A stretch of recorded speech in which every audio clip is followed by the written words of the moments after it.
22-13 run with complimentary plays here on the video report over the past 2.5 weeks after cashing in Thursday night with the Bulls. Took a split with the NBA playoff picks on Friday, giving you an easy winner on San Antonio. And then in a game that was virtually pick'em and came right down to the final minutes, I lost with the Mavericks as Houston managed to pull off the cover, but still 22-13 with the free plays, the ones I'm giving away. And today I'm going to not only break down and review what happened in Friday's playoff action, but also give you complimentary plays here for today's NBA playoff card, because to be honest with you, the baseball card for a second straight day, yuck. There ain't nothing there that's attractive for me to bet on or even to talk about, to be quite honest with you. But anyway, I'm going to take a look at the Milwaukee-Chicago game and also New Orleans and Golden State, and that's coming up in just a moment. Hi, everyone. Al DeMarco here. This is going to be your Saturday video report, as I do each and every Saturday for nearly 4 years now. I'm going to give you a money-saving discount coupon code that could potentially save you hundreds of dollars off your total purchase price, and that coupon code today is going to be, are you ready? It is 25%. 25, P-E-R-C-E-N-T, no space between the number or the word, 25%. And as it indicates, you will get 25% off your total purchase price today. Now, this is a mix and match coupon, which means you can use it to buy any combination of handicappers' picks and or packages here at the site. And if you happen to already be involved in a long-term package with a particular handicapper, let's say you have 5 days left. You want to buy another 30-day package. So you'll have then 35 days left. It'll be done automatically by the system at the time of purchase. But not only will you save 25% off your total purchase price, but listen, guys, if you have any instant rebates, they are applicable as well. Now, the only stipulation is it's a one-time usage coupon, which means you can't come in and buy Chris Jordan's latest top-rated 1,000 star play and 3 hours later come in and buy Craig Davis's latest NBA winner. I think number 6 in a row, in fact, this week alone. So everything in your shopping cart at one time. To maximize your savings, then you use that coupon code 25%, 25 P-E-R-C-N-T, to save 25% off your total purchase price. Among the hot guys to be aware of today, look for Chris Jordan, who has today his biggest NBA release of the season, top-rated 1,000 star NBA winner, number 12 out of 17. It's going to be on your game between the Nets and the Hawks, Game 4 in Brooklyn. Just hit a top-rated 1,000 star play 2 nights ago. The Bulls getting the job done in a double overtime. And you got that winner in Milwaukee for the half-price play of the day. And, of course, 3 nights ago, Wednesday evening, you got a top-rated 1,000 star winner from him on the Hawks-Nets under for just $7.77. $1 bettors have made over $4,400 in the month of April. Hell, they've made over $3,800 since Sunday alone. So that's one of the big plays going today. I would be remiss if I didn't mention Steve Buden's number 1 NBA crew out of New York. Today, 50-dime playoff winner, number 11 out of 12. It's the Milwaukee-Chicago game. You save $70 by using coupon code NYC.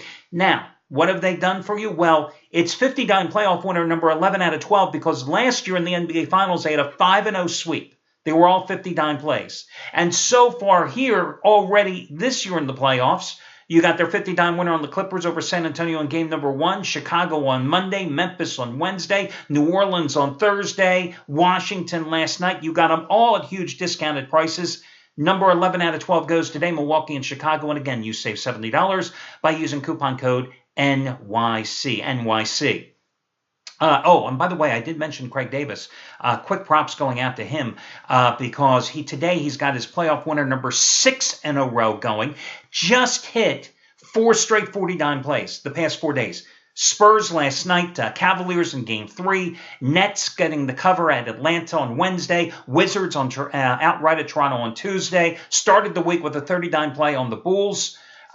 Today, he raises the bar, 50-dime play, Portland and Memphis for Craig Davis as he goes for winning day number 9 out of 10 overall. Now, let's talk about what happened here in last night's game.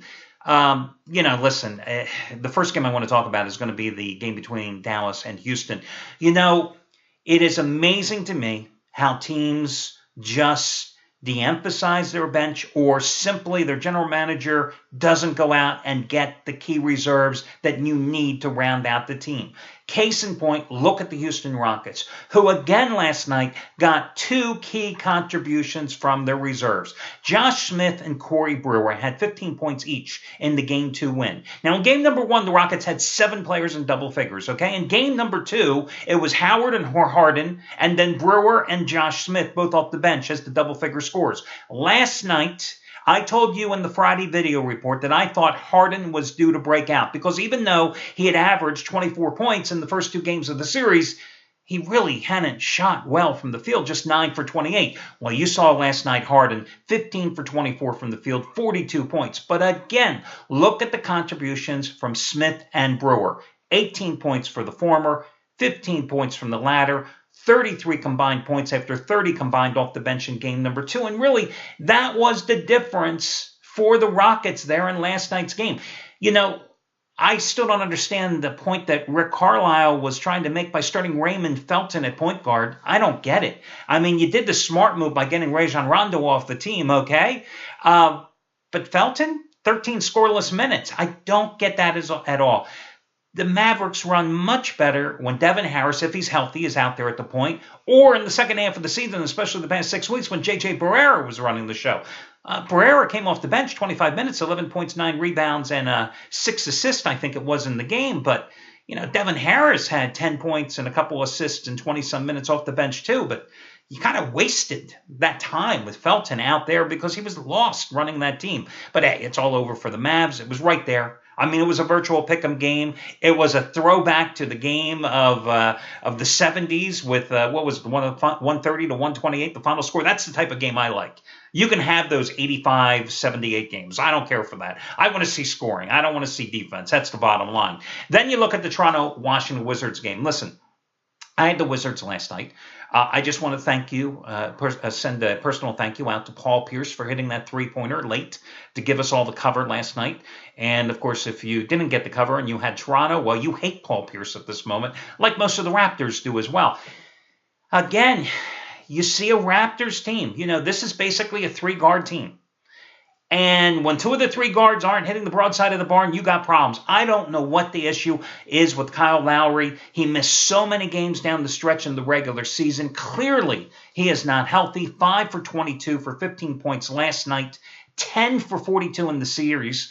Lou Williams, just given the 6-man NBA award a couple of days ago, for the second time in 3 games, had a miserable night shooting the ball. 3 for 11 for 7 points. And it's a shame if you're a Raptors fan because last night, you know, Toronto did what they had to do. After getting out-rebounded by 30 in the first 2 games as the Bullets, I almost said the Bullets, Baltimore Bullets, oh my God. The Wizards hammered them on the boards by 30 in the first 2 games. Last night, Toronto was only out-rebounded by 4. And points in the paint, they were only outscored 44-42. So they did their job on the boards, but they couldn't get their fast break going. They were outscored 20-9 on the break, and that is in large part because Lou Williams and Kyle Lowry shot so poorly in the game. Plus, you also saw the Wizards with 6 players in double figures, and again, Otto Porter and Drew Gooden, came off the bench. Very effective minutes, 51 combined minutes, 23 points and 15 rebounds from your 2 big forwards, your 2 big men coming off the bench. Again, it shows you the difference an active contributing bench can make to a team. And that leads up to my point about the San Antonio Spurs, who, again, I told you I like the Clippers here on the video report last Sunday in game number 1, but I told you then that I think the Spurs were going to come back and win the series. I told you that the biggest problem before each one of these games in the series would ultimately be the Clippers' lack of bench production, 29th in bench productivity during the regular season. And I thought that coming into game number 3 last night, as I mentioned in yesterday's video report, their biggest problem was going to be the sheer number of minutes that their big 3, Chris Paul, Blake Griffin, and DeAndre Jordan, all played in the first 2 games of the series, especially the overtime game the other night. It would come back to nip them in the butt, and especially since the Clippers didn't have the advantage of the extra day rest, because last night they were playing less than 48 hours after losing at home. And you saw what happened last night. I mean, Paul, whether it was tired legs or whatever, 3 for 11 for 7 points. Look at Redick, 2 for 7. Even Blake Griffin, who had torched the Spurs, just 6 for 15. Clippers as a team shot 34.1%. They were out-rebounded 47-38. And if I told you going into yesterday's game that Tim Duncan, after that miraculous, marvelous performance in game number 2, and Tony Parker, who has been injured throughout the series, would have a combined 10 points in 57 minutes last night, would you have guessed that the Spurs would win, let alone blow out the Clippers in the fashion they did? But again, you look at the Clippers bench, they've got nothing. You got the starters playing a bunch of minutes, and listen, the Spurs got a stranglehold on the series, and you look at this Clippers team, how it's constituted. You know, they went out and they got Doc Rivers, but Doc Rivers is only as good as the players you got, and you have a couple of stars, but you got nothing coming off the bench. You don't even have a Corey Brewer coming off the bench. That's how bad it is for the Clippers. Now let's fast forward to your complimentary plays for today's games. I'm really intrigued to see how the Pelicans come out tonight against Golden State. I mean, listen, they played their hearts out for 3 quarters. That's the problem. You took a 20-point lead into the 4th quarter. You're playing at home. You've got momentum and everything on your side, and you lose in overtime. How do you rebound from that type of loss? I mean, I haven't seen the Golden State Warriors exhibit any of that kill their mother mentality in terms of going for the jugular in this series. I mean, how the hell did the Warriors find themselves down by 20 points? This after playing sporadically well in game number 1 and not well at all really in game number 2, except in a couple of key spurts. How the hell did they find themselves down 20 points in this series? Question is, can a young team like the Pelicans, who gave everything they had in game number 3, possibly recover mentally and emotionally after that horrifying loss if you're a Pelicans player? That's the question here. I mean, listen, you know, the Pelicans shot 51.1% in game number 3. That's 10 points better than the Warriors. Ryan Anderson, who was 2 for 11 in the first 2 games of the series, suddenly he found his shooting stroke again, 10 for 14, 26 points. They had Norris Cole come off the bench with 16. They had Jrue Holiday come out of nowhere off the bench with 10 points. And it's a good thing because Eric Gordon, 2 for 10 for 6 points. Now, they had no answer for Curry and Thompson. Curry averaging 32 points in the series. That duo combined for 68 points in game number 3. But again, I'm looking at this margin here tonight, 7 points. I'm looking at this youthful, exuberant team in the Pelicans. I just think that they've got one more bullet left in the chamber, and I think they're going to be able to fire it tonight. I don't think they win the game, but I think they leave everything out there on the line, and I think that they can hold on for the backdoor cover. Is it a play that I'm particularly enamored with, even as a free selection? No, I'm not going to lie to you. I'm not. But I do think that's the way to go in this particular game. Now, your other free play, I do like a little more, to be honest with you. And you'll notice I have no opinion on the Hawks and the Nets. Again, no opinion on that one. But I want to take a look at the Milwaukee-Chicago contest. You know, prior to Game 3 of that series, I had said to you that the Bucks, much like the Mavericks last night, where you have in the first round of the playoffs, especially where you have a home dog down 2-0 in a best-of-7 series, game number 3 is always that circle the wagons game. If you've got one good game left, this is the game you're going to play. And there you saw the Bucks, just like the Pelicans. They had a big lead. They were up by 18 points at one point against Chicago, and they managed to lose that game in double overtime, 113-106. Do they have anything left? That's a good question, but let's turn it around a little bit. What did the Chicago Bulls have to give tonight? Here's the thing. Paul Gasol, who lit up the Bucks during the regular season, has been very quiet in the series. And the Bulls, after out-rebounding the Bucks in the first 2 games of the series, did not dominate the boards in game number 3. More importantly, the Bucks, they were done in game number 3 because Derrick Rose just had a magnificent game with 34 points. He had a good all-around game in game number 1, 23 points, right? He had a horrible game in game number 2. I think he was 4 for 14 from the field, only 14 points. Then another brilliant all-around game, especially deadly from three-point land in game number 3. But game number 3 was Thursday night. We're less than 48 hours gone, removed from that game when these two hit the floor at the Bradley Center at 5:35 Eastern Time, okay? What is Rose going to be able to give you tonight? Because we've seen this guy in and out of the lineup because of the knee injuries all season long.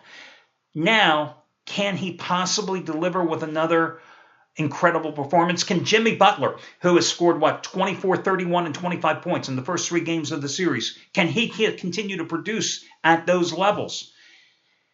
I think Chicago could close this game out, but I think this game, unlike game number 3 in the series, this game's going to be one of those 85-80 games, 87-82 games, right around the number. So I'm more inclined to take the underdog here. And of the 2 plays, both being underdogs, the Pelicans and the Bucks, I actually like Milwaukee a little more. But again, I think the dog is the way to ride these 2 teams today for your complimentary selections. Well, that'll do it, guys. Best of luck to you all. And I'll catch you again tomorrow when we do this one more time.